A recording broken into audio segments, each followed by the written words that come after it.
work at that age in terms of just really seeing.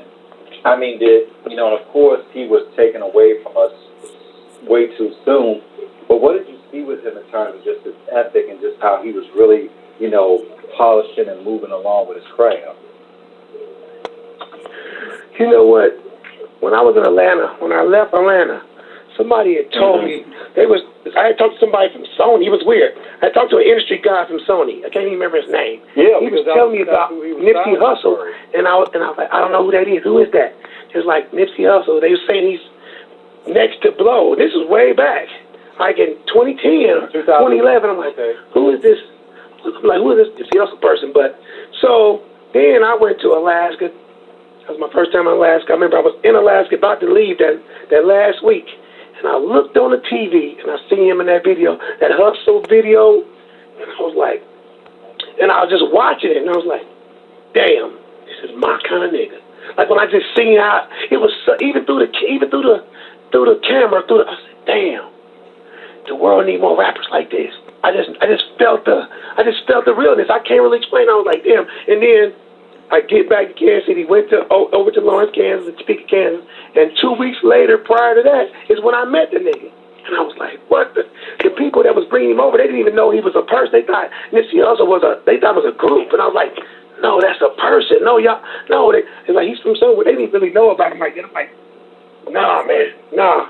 I'm staying right here till he walked in. I was like, that's him. That tall motherfucker walked through the door. I said, that's him. It was crazy, man. He had that main chain, that long-ass gold chain that he always wear before he got all those other chains. That big old long-ass chain, boy. And I was like, damn. And we talking, and he just was cool.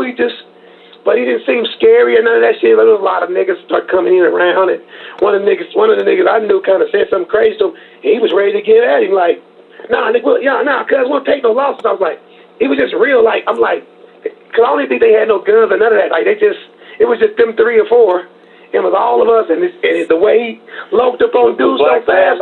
He went from humble to get ready to get it into it. I could just see it. I was like, yeah, he's real. He's real. I could feel that in it. I'm like, he'll flip. He'll go from cool, but he'll flip. He ain't taking that. He's a stand-up guy. He's not a back-down person. I love them kind of people. That Pac spirit. I love it. But anyway. But yeah, that's what I detected from him. Yeah, because I was asking was Black Sam with him, because when we saw we knew Nip was with the shit, but we found out that Black Sam, because we thought Black Sam was a quiet one, and then we found out Black Sam was like video game cat. For real? Yeah, I never met Sam. That's crazy. That's his brother. Yeah, that's his brother. Sam. I know who he is. I just never met him. Yeah. Yeah.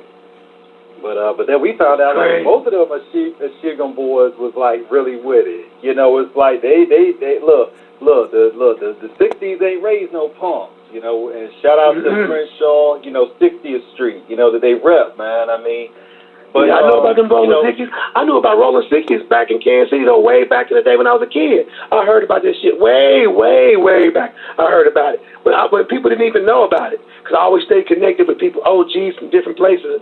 I was telling everybody who they didn't even know what I was talking about. I was going back to school telling kids about stuff. They didn't know what I was talking about, and I barely knew what I was talking about, but they definitely didn't know.